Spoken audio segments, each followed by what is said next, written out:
Hello everyone, मैं doctor जिज्ञासा पांडे, भारतीय विश्वविद्यालय दुर्ग, डिपार्टमेंट ऑफ इकोनॉमिक्स की ओर से। आज का हमारा आर्यन का टॉपिक है फॉर्मुलेशन ऑफ जनरलाइजेशन, यानी सामान्यीकरण की प्रक्रिया क्या कहलाती है। क्या कहलाता है हमारा सामान्यीकरण। क्योंकि अनुसंधान की वैज्ञानिक प्रक्रिया में तथ्यों को संक्षेपित कर निष्कर्षों का उचित प्रकार से सामान्यीकरण करके वर्ग विशेष के लिए अनुमोदित करना अनुसंधान का क्या होता है, अंतिम सोपान, अंतिम स्टेप माना गया है।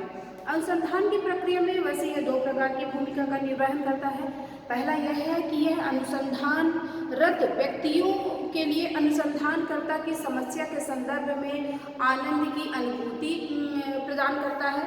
पहला क्या है कि यह अनुसंधानरत व्यक्ति के लिए अनुसंधानकर्ता की समस्या के संदर्भ में आनंद की अनुभूति प्रदान करता है। दूसरा यह है कि यह निष्कर्षों के भविष्य में प्रयोगात्मक अनुसंधान का अधिक विस्तृत कार्य करता है और साथ ही भावी अनुसंधानकर्ताओं के लिए समान उद्देश्य, निष्कर्ष, ज्ञान हेतु सहायता प्रदान करता है। और इसे उपयुक्त और सीधे रूप में समझने के लिए हमें एक संक्षेप में प्रारूप प्रस्तुत करना होता है।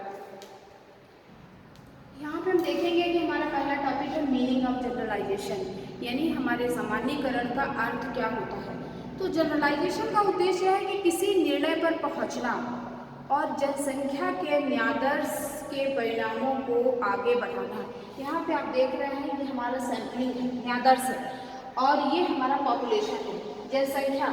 यहाँ पे जनरलाइजेशन किया जा रहा है, सामान्यीकरण किया जा रहा है। जैसे मान लीजिए हमारा स्टैटिक्स में क्या होता है, स्टैटिक्स में हम लोग मीन लेते हैं, मीडियन लेते हैं और विचलन लेते हैं, स्टैंडर्ड डेविएशन लेते हैं, सहसंबंध लेते हैं। तो इसका पैरामीटर यानी इसका जनसंख्या पर क्या इफेक्ट पड़ता है, पैरामीटर क्या होगा हमारा, यानी उसको हम किस रूप में उसको फाइल करते हैं, डिफाइन करते हैं। तो जैसे मीन हो गया हमारा, उसको हम लोग म्यू से, मीन यानी म्यू, मीन को हम लोग पढ़ रहे थे, जब हम लोग कोरिलेशन पढ़ रहे थे तो उसको हम म्यू से डिनोट किए थे, मीन को म्यू से डिनोट किए थे।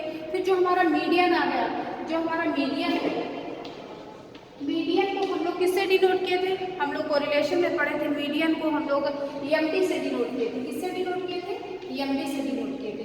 इसके बाद हमारा इसमें जो आ रहा है विचलन, यानी स्टैंडर्ड डेविएशन जो है उसको हम लोग सिग्मा से, स्टैंडर्ड डेविएशन को हम लोग किससे डिनोट किए थे, सिग्मा से डिनोट किए थे।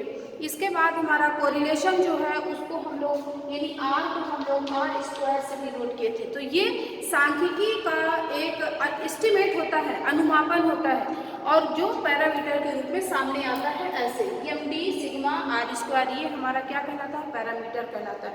यानी न्यादर्श जनसंख्या का सामान्यीकरण करना ही क्या कहलाता है, हमारा सामान्यीकरण कहलाता है।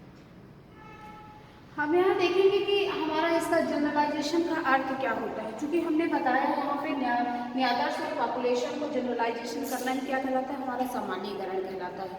उसका प्रोसेस ऑफ जनरलाइजेशन, उसकी प्रक्रिया ही क्या कहलाती है, जनरलाइजेशन कहलाती है। क्योंकि स्टैटिक्स के रूप में सामान्यीकरण का अर्थ यह होता है कि जनसंख्या की मापन प्रविधियों का न्यादर्श सांख्यिकी के साथ मिलान जो जनसंख्या का प्रतिनिधित्व करती है। यहाँ पे आप देख रहे हैं कि पॉपुलेशन का न्यादर्श सांख्यिकी के साथ मिलान करना ही क्या कहलाता है, हमारा जनरलाइजेशन कहलाता है। सामान्यीकरण का अर्थ है कि नए तथ्यों की खोज करना, नवीन सिद्धांतों और नियमों का निर्माण करना, नए सत्यों की स्थापना करना और नवीन क्रियान्वयनों का परामर्श करना, ये हमारा जनरलाइजेशन का मीनिंग होता है।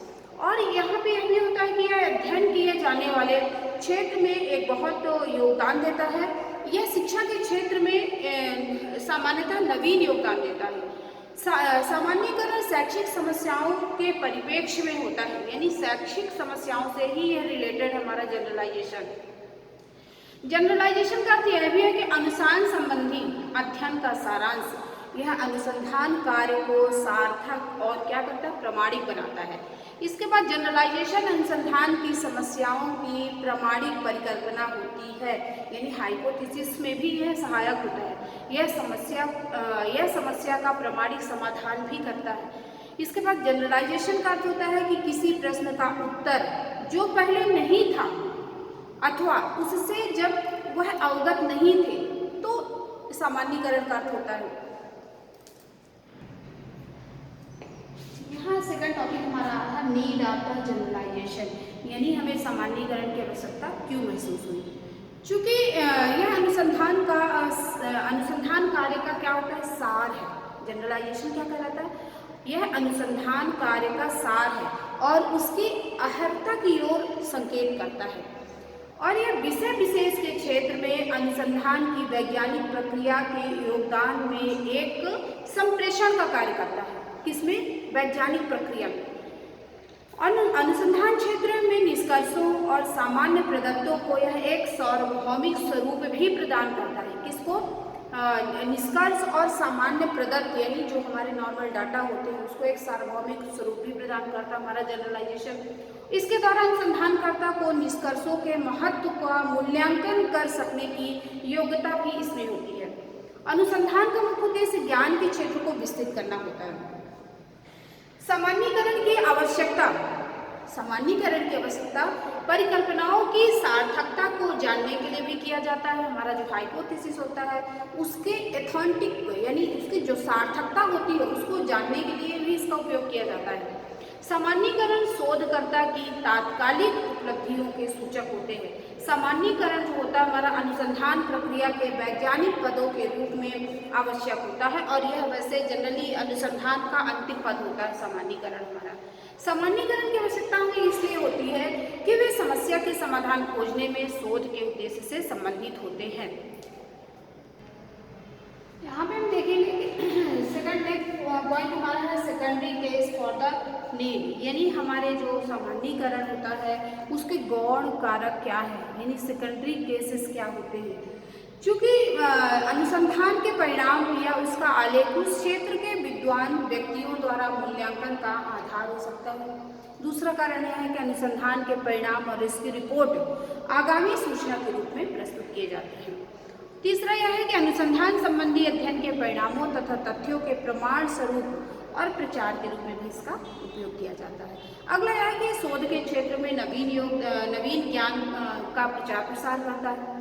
अनुसंधान संबंधी विचार प्रक्रिया में यह सहयोग देता है हमारा सामान्यीकरण, और प्रोत्साहित करने वाले परिणाम शोधकर्ता की रुचि को क्षेत्र में बनाए रखने के लिए यह प्रेरणा प्रदान करता है।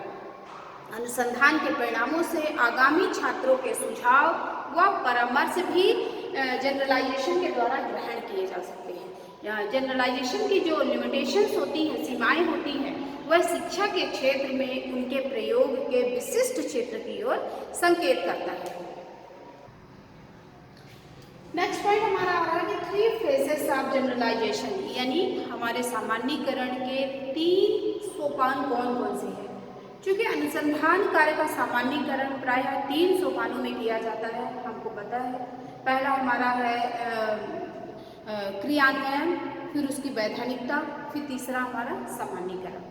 सामान्यीकरण अनुसंधान के क्षेत्र में नवीन क्रियान्वयन के लिए भी किया जाता है, नवीन ज्ञान के प्रचार के लिए किया जाता है, नवीन अन्वेषण के लिए किया जाता है, तो ये हमारा नवीन क्रियान्वयन होगा। सेकंड हमारा सामान्यीकरण अन्य शोध कार्यों के परिणामों की वैधता के लिए भी किया जाता है। सामान्यीकरण अन्य शोध कार्यों के परिणामों की वैधता के लिए भी इसका प्रयोग किया जाता है। थर्ड हमारा है कि सामान्यीकरण शैक्षिक क्षेत्र में संचित ज्ञान में निश्चित योगदान के लिए भी सामान्यीकरण का उपयोग किया जाता है। तो ये हमारे 3 फेसेस हो गए हैं कि हमारा अनुसंधान जो जनरलाइजेशन होता है उसके कौन से 3 स्टेप हो गए। तो पहला हमारा हो गया क्रियान्वयन, दूसरा हमारा वैधता हो गया, और तीसरा हमारा जनरलाइजेशन हो गया। तो ये 3 सोपान हो गए। नेक्स्ट पॉइंट हमारा आ रहा है कि the object of the research, यानी हमारे रिसर्च का उद्देश्य क्या होता है, जनरलाइजेशन का शिक्षा अनुसंधान में क्या उद्देश्य होता है। शैक्षिक अनुसंधान में सामान्यीकरण की प्रकृति और कार्य को अधिक उपयुक्त परिप्रेक्ष्यों में प्रस्तुत करने के उद्देश्य होते हैं। जैसे पहला हमारा उद्देश्य यह हो गया कि वर्तमान में किसी प्राकृतिक घटना अथवा तथ्य का स्तर निश्चित करने के लिए तथ्य निश्चित करना इसका पहला उद्देश्य होता है। दूसरा उद्देश्य है कि विकास, परिवर्तन और विकासात्मक इतिहास खोजने में भी यह सहायक होता है। तीसरा यह है कि कारण तथा प्रभाव संबंध के अध्ययन के लिए भी इसका उपयोग किया जाता है। सत्य अथवा तथ्य के अनुसंधान में खोज तब प्रारंभ होती है जब कोई व्यक्ति आवश्यकता अथवा कठिनाई का अनुभव महसूस करता है अथवा पूर्व अनुभवों या किसी वस्तु के प्राथमिक परीक्षण से प्राप्त परिस्थिति के ज्ञान को वह प्रयुक्त करता है और वह सामयिक अथवा अस्थिर निर्णय को करता है अथवा अन्वेषण में किए जाने वाले प्राकृतिक घटक अथवा तथ्य की संभावित प्रकृति के बारे में एक हाइपोथेसिस बना लेता, परिकल्पना बना लेता है और उस परिकल्पना की पुष्टि करता है। तो आज का हमारा ये जो फॉर्मुलेशन ऑफ जनरलाइजेशन है उसके ये पॉइंट्स हो गए। इसी पे नेक्स्ट क्लास पे हम चर्चा करेंगे। ये टॉपिक थोड़ा लंबा है इसलिए आधा इसका हम लोग कल की क्लास में डिस्कशन करेंगे। आज के लिए इतना ही, धन्यवाद।